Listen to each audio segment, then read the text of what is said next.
Bom, nós temos duas possibilidades, então, para trabalhar com Pascal, né? Uma delas é esse dev Pascal, tá aqui. A outra possibilidade que tem é da gente mexer com, chama Lazarus. Vou colocar como Lazarus direto Lazarus aqui. também? Acredito que não, tá? Esse Lazarus IDEA.org, ele é um software gratuito também, você não paga a licença dele, tá?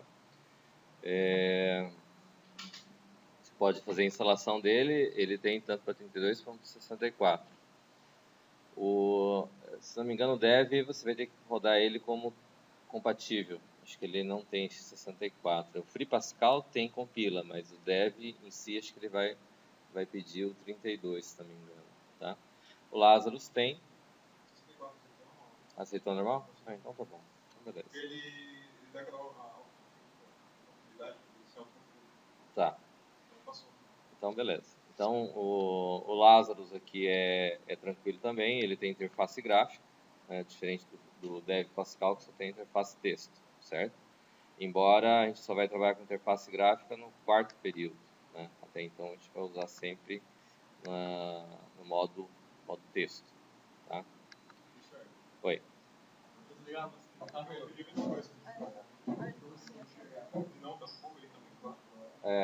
Acho que talvez na fila de trás enxergue melhor do que aqui na frente. É melhor? Se ninguém cochilar, pode.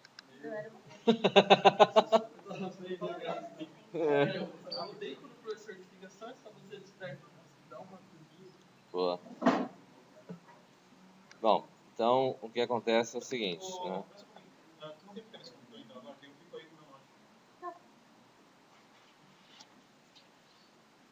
Só vou deixar pra E a gravação vai pra trás. Sim. Nada. Bom, vamos seguir. Estou usando o Note mesmo. Bom, o que acontece aqui? A hora que eu venho aqui com um novo projeto, a gente vai trabalhar com essa opção Console Application, certo? Vai ser uma aplicação console, né? Na prática, esse projeto aqui em si, a gente nem precisa dele, né? Mas vamos lá. O que a gente precisa aqui é file, um novo código-fonte, certo? Eu perdi. Vai estar gravado, está em videoaula. Fica tranquilo. Bom, o que acontece aqui? Em termos gerais do que a gente tem no programa aqui, nós vamos ter lá, como a gente fez lá, primeiro, a palavra program, o nome do programa, né? O nome do programa segue aquelas regras de nomenclatura. Não pode começar por número, não pode ter símbolos, não pode ter caracteres especiais, tá? Pode ser letras e números e pode ter o sublinhado, né? Então, vamos dizer lá, quadrado. Tá? Depois da definição do programa, eu vou colocar entre comentários os argumentos de entrada e argumentos de saída, né?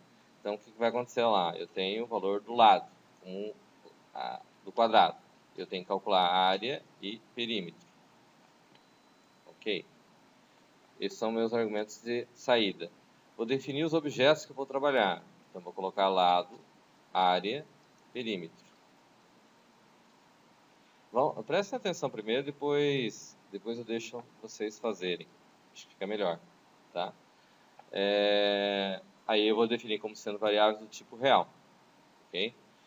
Todo programa, ele vai iniciar com a palavra begin, início, e sempre vai terminar com end, ponto final, indicando que acabou o programa, tá?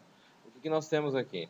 Dentro desse trecho de código, então eu vou fazer lá, vou ler meus argumentos de entrada, no caso seria lado, e no final, a última coisa que eu vou ter, eu vou escrever os meus argumentos de saída, área, perímetro. De um modo geral, como a gente viu, aqui no meio eu vou fazer o quê? Vou fazer as linhas de código que vão calcular a área e perímetro, baseado nos argumentos de entrada. Então, vou dizer que minha área vai receber lado vezes lado. e vou dizer que meu perímetro vai receber 4 vezes lado, né? Aí aqui tem as questões, vamos dizer assim, em termos gerais. Bom, eu vou compilar o programa aqui. Aqui ele vai pedir que eu salve ele. Tá? Vou chamar ele de quadrado. Aqui eu não preciso colocar ponto passo, porque o próprio dev já está dizendo que vai ser extensão ponto passo. Então, vou salvar o programa. Vou mandar executar. A hora que eu mando executar, ele está pedindo o valor do lado. Então, vou colocar o valor do lado, 5. Ele mostrou o resultado e já passou, certo? Em termos de programa, aqui está correto, certo? Só que para mim visualizar ele, para mim rodar, não é suficiente. Então, o que a gente faz é o seguinte, a diferença do programa que a gente fez no quadro, que foi esse daqui, né? E o que nós temos que fazer para funcionar de uma forma mais tranquila. Aqui eu vou colocar uma biblioteca, que é a biblioteca CRT, eu coloco use CRT. Com isso, eu venho aqui e posso usar um comando, que é limpar a tela. Aqui no caso, ele é a abreviação de clear screen, limpar a tela, certo? As consoantes as 3 primeiras consoantes no caso, certo? De cada um, CLR, SCR, tá? Eu posso mandar limpar a tela e aqui no final eu posso dar um read key, que vai fazer o quê? Read key seria chave tecla. Então, ele vai pedir para esperar para ficar lendo alguma coisa, né? E as outras coisas que eu posso fazer aqui em termos de laboratório, que fica mais, vamos dizer assim, mais visível o processo, é que eu posso vir aqui e posso dar um write e colocar lá uma mensagem, que eu vou colocar entre aspas simples, entre com o lado. Vou dar um espaço, venho aqui e coloco. Aí ele vai vir aqui e vai ler esse cara na frente, na frente do que eu escrevi, e ele vai, LN aqui no caso, que eu coloquei, ele vai pular uma linha. Então ele vai escrever e vai pular uma linha, vai para a linha de baixo, certo? E aqui, na hora de eu escrever o resultado, eu vou também dar um LN, e aqui, como o valor é do tipo real, o que acontece? Eu vou mostrar aqui que vai ficar mais claro. Eu coloco o valor, observe lá, ele já pediu, entre o valor do lado. Eu entrei com o valor do lado, ele vai mostrar o valor, só que observe o seguinte, vai dar 5 vezes 5 vai dar 25. Então ele coloca 2.5000, coloca 10 dígitos aqui, e mais 001. Esse e mais 001 significa que é vezes 2.5, 10 casas decimais, vezes 10 elevado a 1, que é 10. Então, ele vai, em vez de mostrar 2.5, ele vai mostrar 25, certo? E no caso de cá, é a mesma coisa. 4 vezes 5 vai dar 20, mas ele mostrou 2.000 vezes e elevado a 1, que vai dar 10 também, certo? E, por sua vez, vai dar 20. Para evitar que aconteça nesse formato, eu posso vir aqui nas variáveis que são do tipo real, observe aqui, isso só se aplica a variáveis do tipo real. Eu vou colocar aqui uma máscara, que eu vou dizer que ele vai usar 8 dígitos, e eu vou colocar 2 decimais. Então, ele vai mostrar 25.00. Né? Nesse outro aqui, eu vou colocar 8, mas eu vou colocar 3 decimais. Então, ele vai mostrar com 3 casas decimais. 20, vai ficar 3 zeros no final, certo? Então, vamos pôr para executar só para a gente visualizar. Né? Bom, aqui então, vou colocar o mesmo valor 5, observe lá, 25.00 e 20.000. Então, o 3 indica a quantidade de casas decimais que ele vai colocar após a vírgula, certo? E como ele está o Pascal é feito em inglês, ele está seguindo o padrão americano. Em vez de vírgula, ele usa ponto, certo? Esse que é o processo, ok? Alguns conceitos aqui que a gente tem com relação ao laboratório na forma de trabalhar, né? A gente comentou na aula passada o significado de alguns comandos aí no caso, né? Então, o que a gente viu? A gente viu que 2 pontos igual, ele serve no lugar de atribuição. O que tiver do lado direito, ele vai atribuir para o resultado no valor do lado esquerdo, certo? Ele vai atribuir o valor, né? O que acontece aqui? Além dessa situação, a gente viu a questão do comentário, que tudo que tiver entre chaves significa que é um comentário, é um valor que vai estar, não tem efeito dentro do programa, certo? Se eu colocar ou não colocar, ele não vai fazer diferença.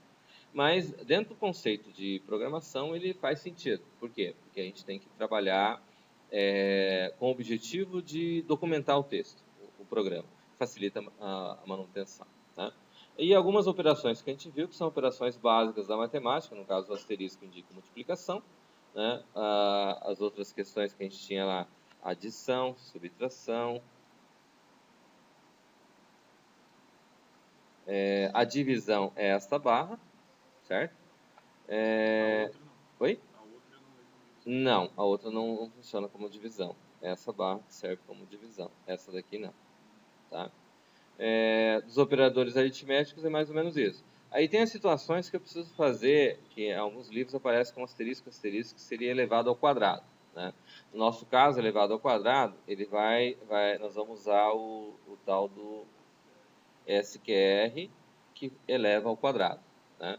Mas, geralmente, eu costumo usar como a gente colocou aqui, a variável vezes ela mesma, que é elevado ao quadrado, certo? Se eu quiser elevado ao cubo, eu coloco lado vezes lado vezes lado. Então, vai dar ao cubo. Pois dá.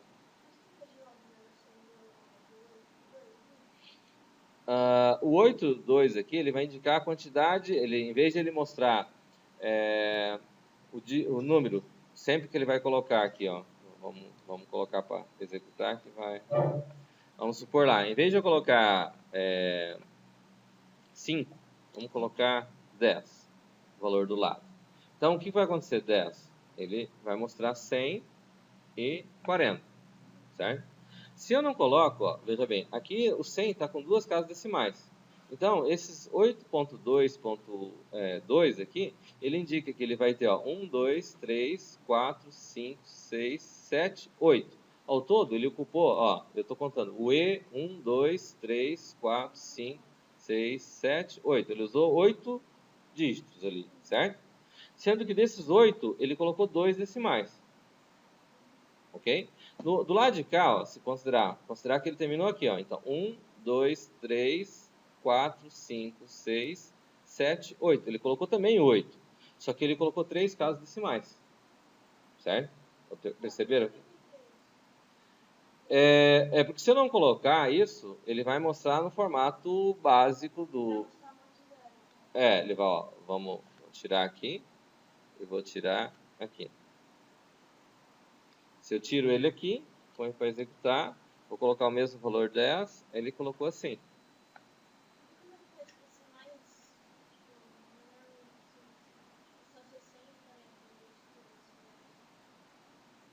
Volta a fita. Ela quer botar só 2 dígitos, no lugar de colocar todos.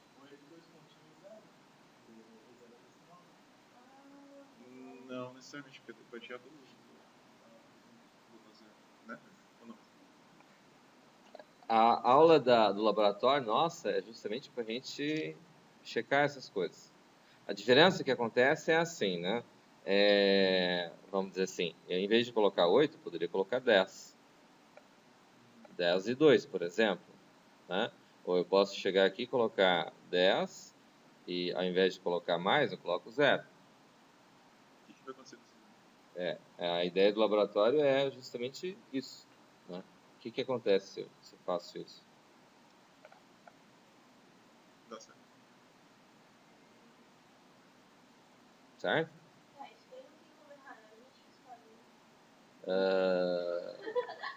Termos, né? Depende do que o professor pedir.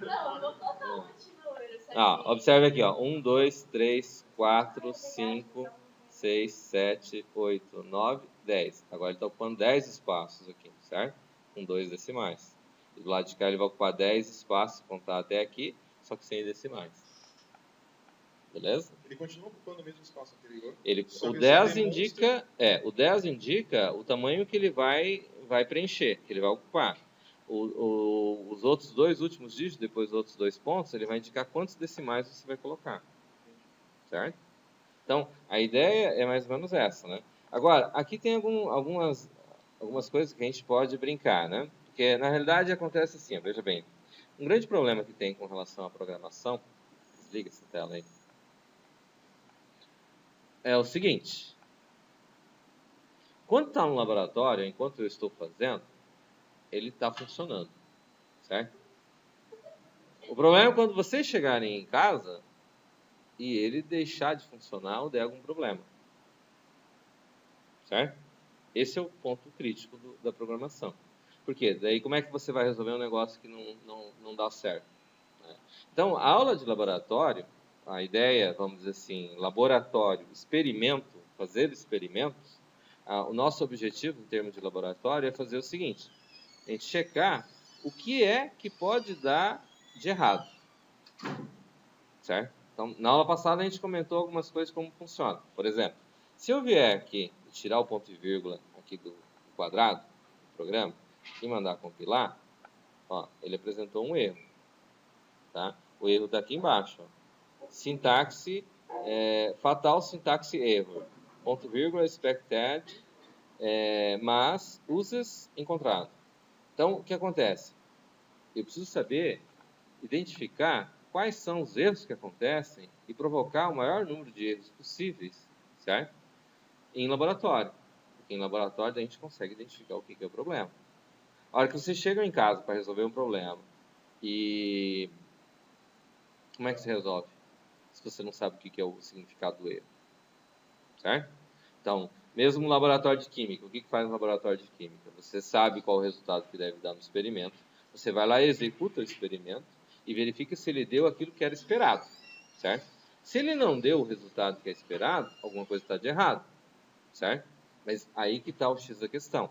Aqui, em termos do nosso laboratório, se eu vier aqui, esse aqui, por exemplo, vem, coloca ponto e vírgula, peço para compilar, ele vai mostrar que não tem mais nenhum erro, certo? Eu poderia vir aqui e provocar um outro erro, por exemplo. Poderia vir e colocar aqui 4 lados. Certo? Segundo a nossa regra, eu posso começar com o número? Não. Então, eu venho e mando rodar. Ele vai lá e identificou que tem um erro. Fatal sintaxe erro. Identificador expected mais ordinal constante found.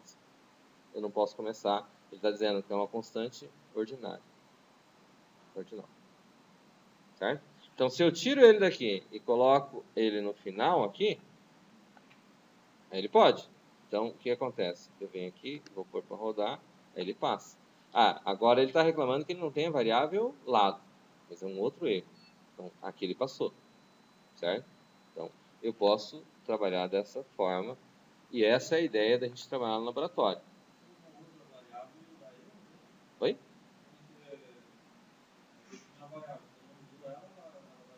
Não, existe uma questão, vamos dizer assim, eu vou colocar aqui, eu vou colocar lado. Ó.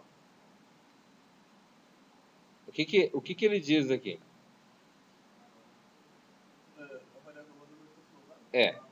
Ele tem uma nota aqui, não é um erro. Ele está avisando, ó, você declarou a variável e não utilizou. É um aviso, certo? Mas ele não chega a ser um erro. Eu consigo executar o programa, consigo colocar ele para funcionar normalmente. Quando eu tenho um erro, e daí vem aquilo que a gente viu na aula passada, de que eu tenho questão de escrever ele corretamente, né? Sintaxicamente está correto, e semanticamente tem que fazer sentido aquilo que eu estou escrevendo, certo? E além da sintaxe, da semântica, eu tenho a questão de ter a questão da lógica, certo? Eu posso escrever corretamente, aquilo que eu escrevi pode ter sentido, mas se não tiver uma sequência lógica correta, ele vai pipocar, certo? Então a gente tem que tratar essas questões, certo? Agora, aqui o que acontece é o seguinte, né? Ó, observem aqui. Supostamente, sempre que eu tenho as variáveis, eu tenho que ter ponto e vírgula. Ponto e vírgula indica o que para mim? Não. Sequencialidade dos comandos. Uma sequência, certo? Aí eu mando compilar. Aí ele não deu erro. Por que ele não deu erro?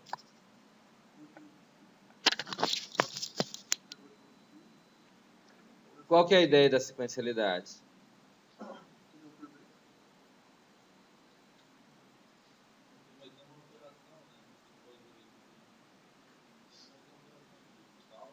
Não tenho mais nada para ser executado, então não há problema de eu deixar ele sem, certo?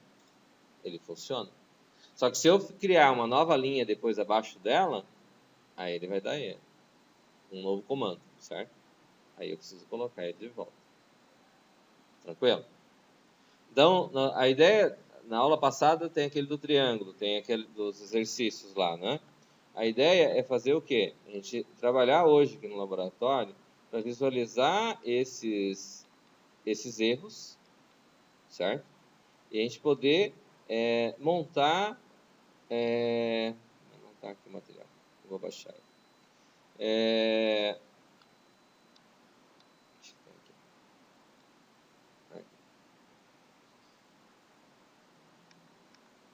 Vou colocar ele aqui no lugar certo.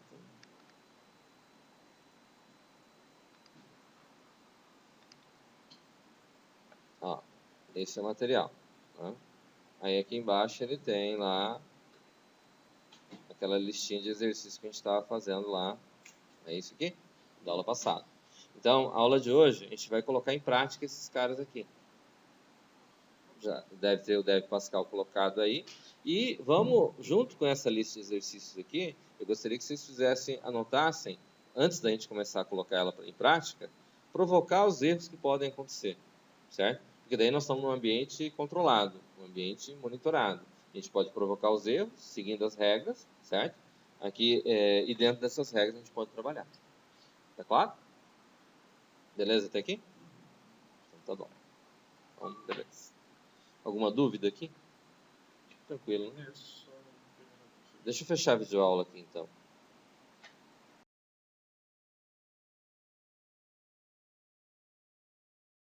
Nós vimos na outra aula a respeito de algoritmos, né? Aí nós temos a questão dos identificadores. Os identificadores, no caso, eles são divididos entre numéricos, caractere e lógico, né?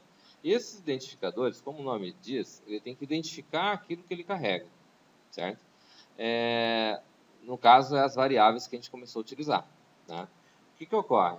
Os identificadores, de modo geral, ele tem, vamos dizer assim, eles têm essa questão de você atribuir um valor para um objeto, certo? Esse atribuir um valor para um objeto é aquela situação que a gente fez com a flechinha lá, né? Aí o que acontece? Isso daqui, matematicamente, isso é verdade? Eu posso ter x é igual a x mais 1? Matematicamente pode, né? Claro que não. Não pode, porque são parte de duas variáveis. Não, eu não posso dizer que você é igual a você mais alguma coisa. Posso? Não pode. X é igual a x. Mas não pode ser igual a x mais 1. Né? Mas computacionalmente é o que nós passamos a utilizar. X, na realidade, recebe o valor que eu tenho já em x mais 1. Certo? Então, matematicamente, isso não é verdade. Mas computacionalmente, a gente usa dois pontos aqui no meio e diz que eu estou atribuindo x, o valor que eu tenho em x, mais 1 e estou colocando de volta em x. Certo? É isso que acontece. Né? Então, o que ocorre aqui é que nós vamos ter, assim, aquelas regras de nomenclatura para os identificadores. Não só para os identificadores, como para o nome do programa, né? E depois nós vamos ver também para os subprogramas que nós vamos ver no segundo período. Né? Então, o que é? Usa somente letras e números na escolha do nome. O primeiro caractere do nome deve ser sempre uma letra. Não é permitido o uso de caracteres especiais, ponto e vírgula, aspas simples, menos, mais, acentuação, espaço em branco. Não posso ter nome de variáveis que tem espaço em branco, certo? Essas são as regras de nomenclatura que eu tenho. Então, exemplos válidos. Imposto de renda, F1, soma, produto, desconto. Desliga essa tela aí, vai. Desliga todas as telas aí, vai. Vamos desligar todas as telas. Fica mais fácil. Tira o foco.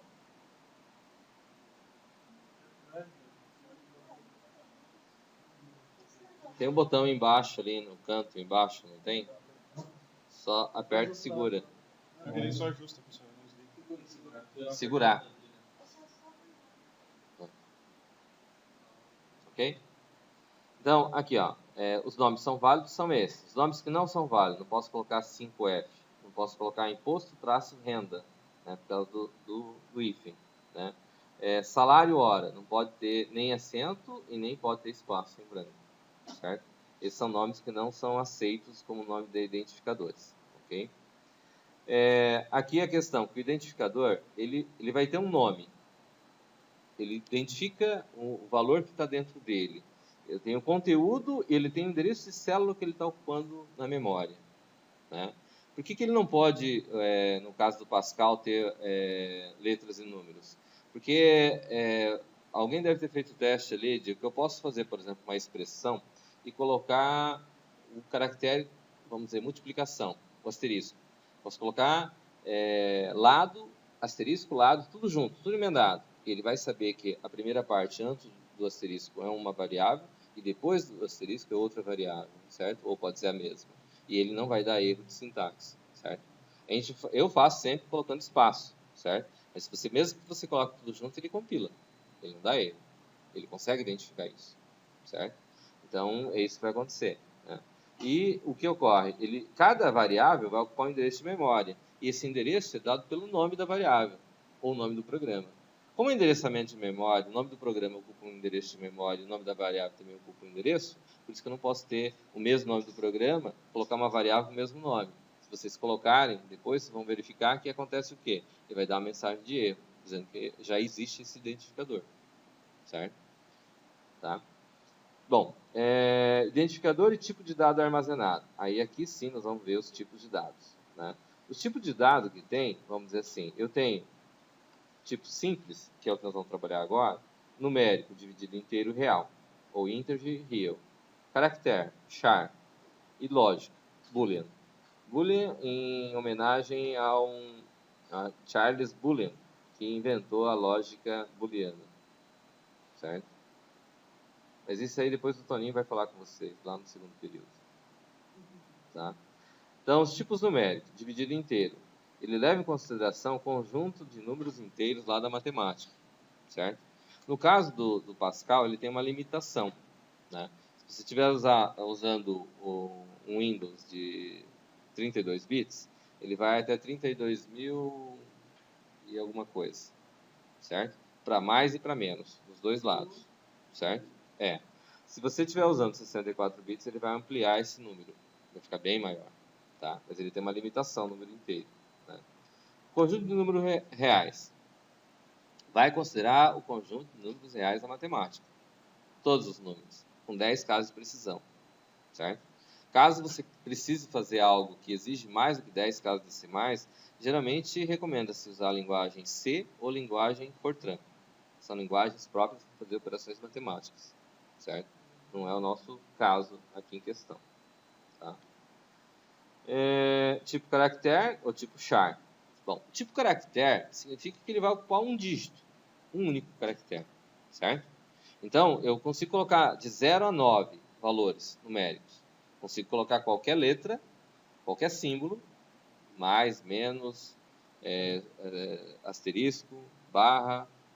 Posso colocar caracteres acentuados, símbolos especiais, no caso, certo? Também consigo colocar, mas um só, tá? Isso que considera como caracteres. Em Pascal, para a gente vai ver que é tipo char. E o tipo lógico, que é o tipo booleano, né? Esse tipo booleano, então, o que acontece? Ele vai ter lá verdadeiro ou falso, true ou false, é o valor que ele vai ter, certo? Esse semestre a gente vai usar pouco o booleano, vamos usar lá no final do semestre, certo? No segundo semestre a gente passa a usar mais ele, certo? Então, no começo agora a gente vai ver pouco ele, mas depois a gente vai passar a trabalhar. A declaração desses identificadores. Bom, isso aqui a gente, de certa maneira, a gente já viu, né? Em termos algoritmos, eu digo objetos, aqui, declaro eles com tipo. Em Pascal, eu posso declarar os mesmos, só que em vez de inteiro, vou usar integer. Em vez de real, bom, real vai ficar real. Em vez de, aqui, lógico, ele vai ser boolean, né? Em vez de char, caractere, vou colocar char, né? Praticamente só traduzindo do português para o inglês, certo? Bom, prioridade aqui não tem. Tá. Como é que a gente define, por exemplo, tipo inteiro ou tipo real? Tá? Aquela questão. Quando eu vou trabalhar com idade, vai ser um tipo inteiro. Vou trabalhar com preço, tipo real, né? Real no duplo sentido, né? Poderia ser em dólar, né? Poderia ser em outra moeda, mas no caso do real. Todos os valores que eu tiver que levar em consideração que eu tenho casas decimais, eu sempre vou definir como real. Ou resultado de divisão. Vou ter alguma coisa que vai ser o resultado de uma divisão. Ah, mas a divisão que eu vou fazer vai ser sempre inteira. Mas por via das dúvidas a gente coloca sempre real. Certo? Por quê? Porque daí eu tenho certeza que ele vai ocupar a quantidade de casas correta para poder permitir esse valor. Tá? Existem algumas diferenças de linguagem para linguagem, certo? Mas de qualquer forma a gente usa como regra isso. Né? Altura, vou definir sempre como real.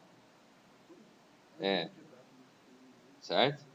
Né? Então são coisas assim que a gente tem que tratar. Um valor dentro da variável, na memória, quando eu estou fazendo operações, aquela questão do x recebe x mais 1, eu consigo extrair o valor que está no endereço de memória, consigo fazer um cálculo com ele e reatribuir ele para a mesma variável, certo? Mas eu não consigo ter dois valores diferentes na mesma variável.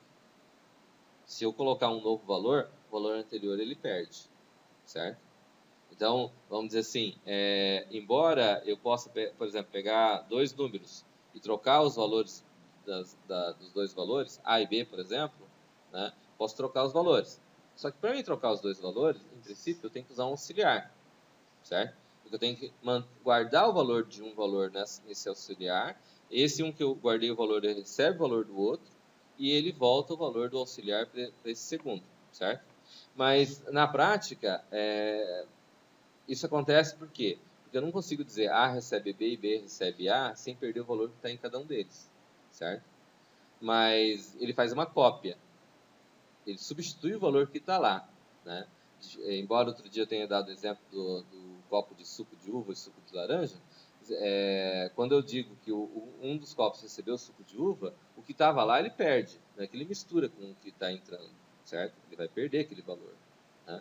Então, a hora que eu atribuir o valor, ele joga aquele que está lá e coloca um novo valor, certo?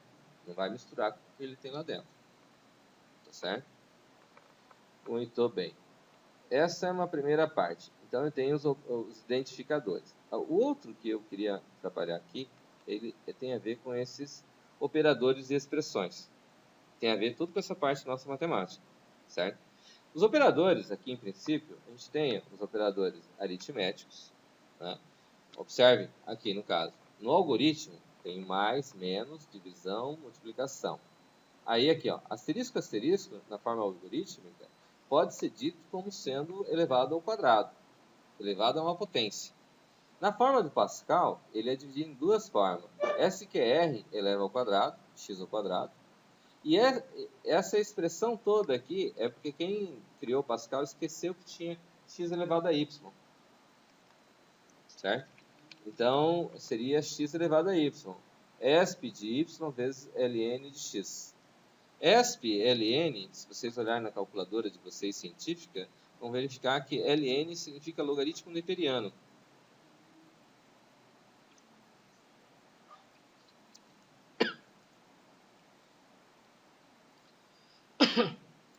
E o ESP é o e neperiano elevado a uma potência. Certo? Acho que sim. Vocês não viram com o Toninho logaritmos, viram? Acho que ele nem vai passar. Tá? O que acontece é que um anula o outro e faz x elevado a y, na prática. Tá? É um recurso matemático, isso, na realidade. Tá? E a raiz quadrada, no caso do Pascal em particular, ele é esse SQRT, que extrai a raiz quadrada do valor que tiver aqui dentro. Entre parênteses ali, você coloca o valor que você quer extrair a raiz quadrada. Né? Então, o que acontece? Só para a gente observar. Ó, matematicamente, eu tenho isso aqui, ó, 2.a mais b. Isso, na forma computacional, é 2 asterisco a mais b. Certo? Eu tenho a vezes x ao quadrado. A SQR de x. Ou x vezes x. Né? A dividido por 2 mais b. A barra 2 mais b. Básico. Certo? O que acontece? Dentre esses operadores aqui, no programa, a gente não consegue fazer esse formato aqui, que é da matemática, certo? Ele tem que funcionar tudo dentro de uma mesma linha. Né? Então, tem algumas regras aqui que nós vamos ter que trabalhar com esses operadores aqui, né? Por exemplo, questão de prioridade. Eu tenho a exponenciação é o que tem maior prioridade. A multiplicação e a divisão têm o mesmo grau de prioridade. A adição e a subtração também têm o mesmo grau de prioridade, né? Então, se eu tiver uma operação como essa daqui, ó, primeiro eu vou executar a exponenciação, depois eu vou executar a divisão e por último eu vou executar a soma, né? Porque o grau de prioridade, esse primeiro grau é a exponenciação, o segundo está entre a multiplicação e a divisão, e o terceiro vai estar entre soma, adição e subtração, né? Então R1 vem aqui, R2 vem aqui, o resultado dos dois vai dar o R3, resultado 3, né? O R que indica o resultado, né? E 1, 2, 3 a sequência, né? Quando eu tenho o mesmo grau de prioridade, ele sempre executa da esquerda para a direita. Então, A mais B menos C, eu tenho essa situação. Certo? Primeiro vai executar a adição. Se eu tivesse aqui a subtração, igual seria a primeira subtração. No lugar do mais aqui, se eu tivesse subtração aqui, primeiro executar a subtração. Se eu trocasse aqui o mais e menos. Certo? Não é que a adição tem prioridade sobre a subtração, não. Esse é o mesmo grau de prioridade. Sempre que tiver o mesmo grau de prioridade, ele sempre executa da esquerda para a direita. Certo? Sempre dessa forma. Mas então se eu tivesse vezes, eu teria que inverter também a conta. Não é que tem que inverter. Vamos pegar aqui, ó. Se eu tivesse multiplicação, como eu tenho aqui, a divisão, a prioridade veio primeiro a exponenciação, depois a divisão. Certo? E por último a adição, né? Mas entre, por exemplo, soma e subtração, que estão no mesmo nível, eles têm o mesmo grau. Então vai ser sempre da esquerda para a direita. Mas o software entende isso. Entende isso? Entende também que quando é a multiplicação que tem que fazer a operação. Quando eu tenho multiplicação e divisão, eles estão no mesmo grau. Ele vai executar da esquerda para a direita. Mas se tiver uma soma e uma divisão, Primeiro a divisão. ele vai entender que tem que fazer primeiro para os lados. Vai fazer sempre a divisão primeiro. Tá? Mas a ideia nossa aqui é a gente fazer esse teste aqui no laboratório. Tanto com relação aos nomes dos identificadores, que é essa primeira parte que eu passei, quanto essa parte aqui com relação às prioridades. E a gente colocar ele para rodar ali, vamos dizer lá, coloque sem parênteses, sem nada, e verificar que resultado que ele vai dar, certo? Porque daí faz diferença? Faz diferença. Matematicamente, muitas vezes eu posso querer que execute primeiro a adição, para depois fazer a multiplicação, que é o caso que eu estou colocando aqui embaixo, nesse outro aqui, ó. Primeiro, eu quero que execute essa adição. O resultado dessa adição, eu quero que ele multiplique. E quando eu quero que isso aconteça, eu uso os parênteses. Certo? Observe aqui que, primeiro, o R1 aqui, ó, por que aconteceu o R1C aqui? Qual que é a explicação do R1CB mais C?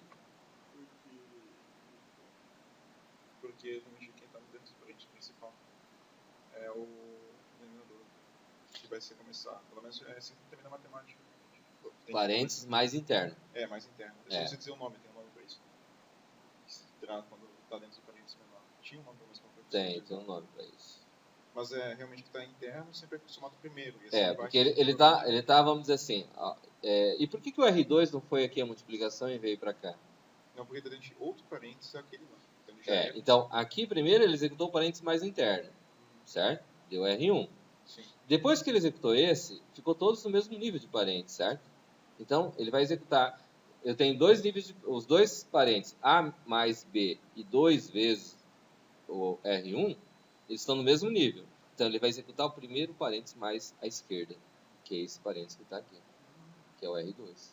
E depois ele vem e executa esse resultado aqui, que é o R3. E desse resultado, aí o que ele tem? Aí ele tem uma subtração e uma divisão. Ele vai executar o R4, que é a prioridade da divisão. E por último, ele fazer a subtração. Certo? Que é o R5. Tranquilo? Então, essa questão da prioridade entre os operadores é uma questão que se tem. Porque a gente tem que trabalhar entre os operadores, aqui no caso só aritméticos, certo? Mas eu tenho que trabalhar dentro da prioridade que tem entre os operadores. Claro? Então, muitas vezes eu preciso que a conta seja feita de uma certa forma, né? Se eu tenho que mudar a prioridade, que não vai ser prioridade natural dos operadores, eu necessariamente tenho que colocar os parênteses para garantir que essa prioridade seja respeitada. senão a minha conta vai dar errado. Certo? Bom, aí eu tenho os operadores, os tipos de operadores. Esses foram os aritméticos. Aí eu tenho os operadores relacionais. Os relacionais são esses: maior, menor, diferente, igual, menor igual, maior igual. Certo? Matematicamente é usado assim, mas isso daqui eu não tenho esse formato. Quer dizer, aqui são dois operadores, né? Mas eu não tenho o formato que tem na matemática, que é quando eu uso assim. Isso daqui não existe matemática computacionalmente falando. Eu tenho três contas aqui, certo? Né? Menos 3 é maior que x e x é menor ou igual a 2. Certo? Isso daqui nós vamos ver que nós vamos usar os operadores lógicos, que é o outro tipo de operador. Então aqui eu tenho a mais b maior que d menos b, um operador relacional. Né? Aí a prioridade é que todos os operadores relacionais têm o mesmo grau de prioridade. Eles não têm um que é maior que o outro. Os aritméticos têm. Primeiro exponenciação, depois multiplicação e divisão, por último adição e subtração. No caso dos operadores relacionais, eles têm o mesmo grau de prioridade. Só que quando eu tenho aqui uma expressão, a adição e subtração, os relacionais são os que têm menor prioridade. Só que por outro lado, geralmente quando a gente vai usar os relacionais, a gente sempre coloca parênteses. Certo? Para poder garantir o resultado que eu tenho deles. Né? Então, o que acontece? Isso daqui é o tipo da coisa que nós não vai ter ele diretamente. Como é que nós vamos ter? Nós vamos usar os operadores lógicos. O que são os operadores lógicos? Eu tenho a conjunção e a disjunção. Conjunção é aquela ideia lá de AND, de E, da teoria de conjuntos. Lembra a teoria de conjuntos? Eu tenho conjunto A, conjunto B. Eu tenho A e B. É a intersecção, o que tem tanto em A e o que tem em B. Certo? Né? E eu tenho a disjunção, que é ou. É a união, os dois. Certo? E eu tenho not, né? Que é negação. Então, o que acontece? Na matemática, aqui, vocês já devem ter visto a tal da tabela verdade. O que é a tabela verdade? Então, tem lá, valores de A. Falso, falso, verdadeiro, verdadeiro. Falso, verdadeiro, falso, verdadeiro. Coloquei todas as possibilidades entre A e B. Quando é falso e falso e eu tenho uma conjunção, eu digo que vai ser falso. Se um dos dois for falso, ele vai ser falso. Só vou ter verdadeiro quando os dois forem verdadeiros. Né? Aí eu tenho a conjunção, eu tenho a disjunção. O que acontece? Aqui e aqui. A mesma tabela verdade. Falso, falso, verdadeiro, verdadeiro, falso, verdadeiro, falso, verdadeiro. Se eu tenho A falso, falso, ele vai ser falso. Se um dos dois for verdadeiro, ele é verdadeiro. Que é o caso. Falso, verdadeiro, verdadeiro. Verdadeiro, falso, verdadeiro. Verdadeiro, verdadeiro, não tem verdadeiro. Certo? E eu tenho a negação. A negação é o quê? Eu tenho o valor de A. Se é falso, not A é verdadeiro. Se é verdadeiro, not A é falso. É o contrário. Certo? Sempre vai ser o contrário do que tem. Aí aqui vem a situação. X maior que Y, quando eu tenho essa situação aqui, ó, a gente usando o operador lógico aqui no meio. O operador lógico vai dizer essa expressão que está aqui. Ó. Aqui diz que x é menor que z. X é menor que z, está aqui. Aqui diz que x é maior ou igual a y. Na verdade, pegou esse trecho aqui e inverteu ele. Certo? E quando eu quero que essa expressão matemática seja verdadeira, é porque essa expressão matemática ela foi simplificada para facilitar o processo. Porque o correto seria dizer dessa forma aqui. Certo? Tá. Aqui poderia até estar invertido. Aqui poderia ter y menor ou igual a x e x menor que z. Não faria diferença. Certo? Também poderia ser assim. Né? Ok? A prioridade entre os operadores lógicos é que a negação tem a maior prioridade. Depois vem a conjunção e, por último, a disjunção. Certo? Entre os operadores lógicos tem diferença. E o que acontece é assim, né? A prioridade entre todos os operadores aritméticos, relacionais e lógicos é essa daqui. Primeira prioridade é a negação. Segunda, a exponenciação. Depois disso, eu tenho a multiplicação, divisão e o E. Soma, subtração ou. E por último, os operadores relacionais. Todos eles juntos. Certo? E aí, para a gente fixar essa última expressão ali, que eu quero que vocês definam, como eu coloquei lá em cima, lá, R1, R2, R3, quem é que tem a prioridade ali. Beleza? Antes que vocês durmam, né? Então a prioridade começa pelo não. Que seria o A maior. Boa pergunta.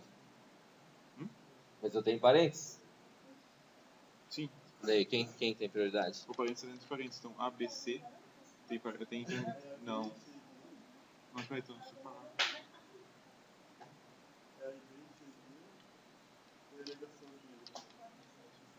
Não, mas por que tem só o segundo parênteses de um lado? Só o lado direito que tem 2 parênteses, o lado esquerdo não tem. Onde está o segundo parênteses? Do lado esquerdo. Aonde? Aí tem 2 parênteses, né?